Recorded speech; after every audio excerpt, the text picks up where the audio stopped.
Fala, Nação Azulina, CSA Povão, fazendo mais um vídeo aqui para vocês, dessa vez para a gente fazer aqui um pré-jogo de CSA e Fluminense, jogo que acontece nesta segunda às 20 horas no Rei Pelé, no estádio Rei Pelé, aqui em Maceió, rapaziada. Seguinte, Fluminense, passar aqui algumas informações primeiro do Fluminense.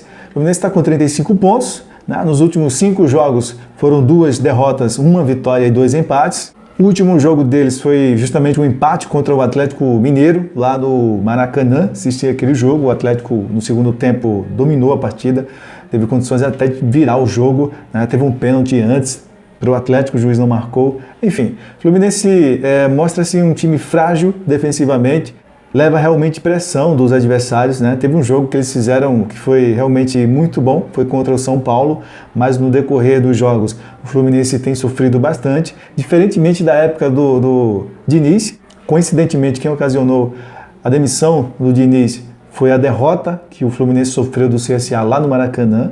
Enfim, mas naquela época o Fluminense jogava realmente muito pra frente, jogava com muita posse de bola, jogava realmente impondo o seu ritmo de jogo. Depois que o Diniz saiu, depois daquela derrota contra o CSA, eles contrataram o Oswaldo de Oliveira e não se acertou muito bem, teve uma treta com o Ganso e tal, ficou notório aí, todo mundo viu aquela confusão. O Oswaldo foi demitido, aí eles trouxeram o Marcão, na verdade o Marcão já trabalhava lá como auxiliar do Oswaldo e aí assumiu essa bronca. Então, o Fluminense não vem jogando bem. Na verdade, eu tenho dito o seguinte, o CSA joga muito mal, mas não joga mal sozinho. Existem muitos times jogando o não futebol. Eu incluiria o CSA, o Fluminense, o Cruzeiro, o Botafogo e o Ceará. Esses times não vêm jogando futebol. Ah, o CSA é rebaixado, meu amigo. Olhem para os seus times, estão jogando nada. Times horríveis também, certo? E o CSA vem de uma sequência aí muito ruim. Nos últimos 5 jogos foram 4 derrotas e 1 vitória. 4 derrotas em sequência, certo? O time sofreu um apagão, vinha de uma reação muito grande e sofreu 4 derrotas. Mas vejam bem, o CSA sofreu 4 derrotas nos últimos 5 jogos, mesmo assim ainda está com condições de sair da zona da degola. Outra informação do Fluminense é com relação ao João Pedro, é um atacante jovem promissor, que era titular, né, na época do Diniz, depois foi perdendo espaço. Muitos dizem que subiu a cabeça, a fama tal, e ele perdeu o foco um pouco. Parece que ele está vendido para um time lá da Europa e daí perdeu o foco, segundo alguns torcedores do Fluminense. Mas enfim, ele não vem para o jogo porque está com virose. Ele de fato não é titular, ele é banco, mas é a melhor opção no banco de reservas no setor de ataque do Fluminense. Caso o Marcão queira fazer alguma alteração no setor ofensivo, teria como primeira opção justamente o João Pedro. E sem ele as opções são piores do que os jogadores que estão como titulares. Enfim, o Fluminense está chegando aí, é um confronto direto, mais que isso impossível. É o time que está à nossa frente, é o próximo time no número de pontos.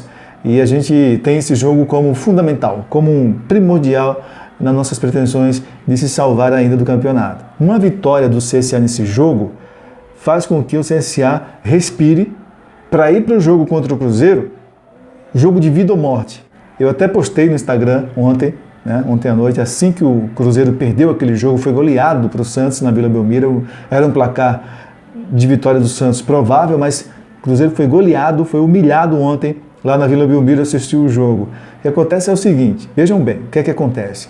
O CSA, vencendo esses 2 próximos jogos, esses 2 confrontos diretos, o CSA volta para a briga com muita força. Então, o CSA, se quer pensar ainda na permanência, ele tem que vencer esses 2 jogos.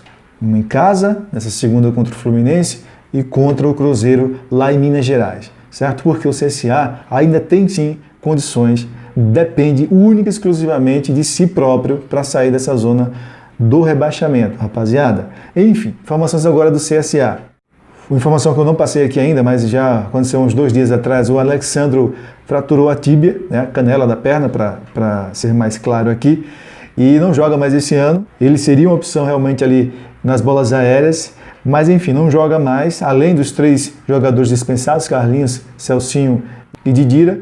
Enfim, temos aí o Bustamante está fora desse jogo também, né? A não ser que se recupere daqui para lá, mas eu acho difícil. Outra notícia que surgiu aí é a possibilidade do Jordi entrar como titular, né? Depois desse longo período aí que ele sofreu a lesão, se recuperou, mas ficou como opção no banco, o João Carlos como titular. Acontece o seguinte, o Agel fechou o treinamento ontem para a imprensa, mas segundo algumas informações extraoficiais, o Jordi treinou parte do treino como titular.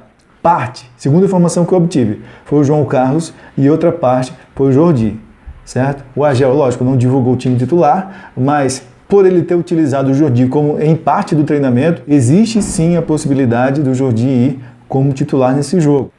É uma possibilidade. Vamos agora para a possível escalação. A possível escalação está cheia de parênteses aí, mas a gente vai falando aqui para vocês justamente por tantas indefinições no provável time. Então vejam só, no gol, João Carlos ou Jordi, né? Não está decidido que é o Jordi, nem está decidido que é o João Carlos. Então Jordi ou João Carlos no gol. Na lateral direita aí eu posso cravar Dauan.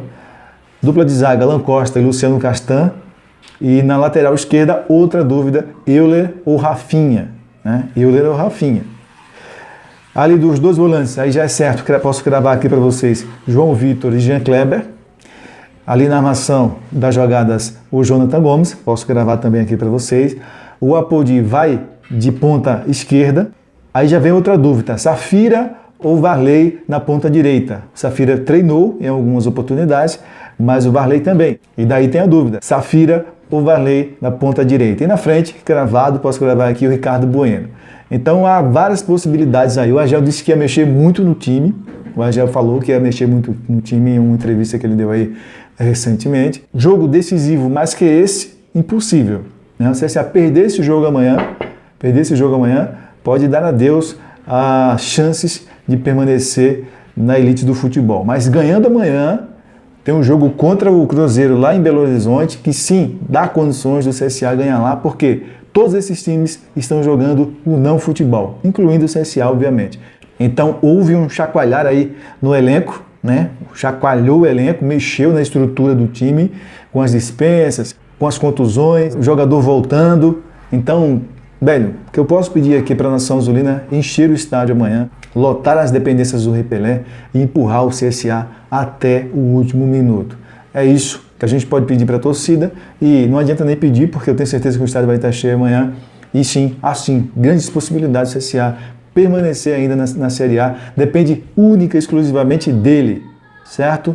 Então é isso, galera. Então, ó, falar uma coisa, o Fluminense vai pegar o Palmeiras depois do jogo contra o CSA, então é um confronto duríssimo, né? O Cruzeiro vai pegar o CSA, confronto direto. Então tudo depende dessa vitória amanhã aqui contra o Fluminense. Tá certo, rapaziada? Mais informações aqui, a gente faz algum vídeo rapidão aqui para vocês, para atualizar vocês as informações. Forte abraço, valeu, rapaziada!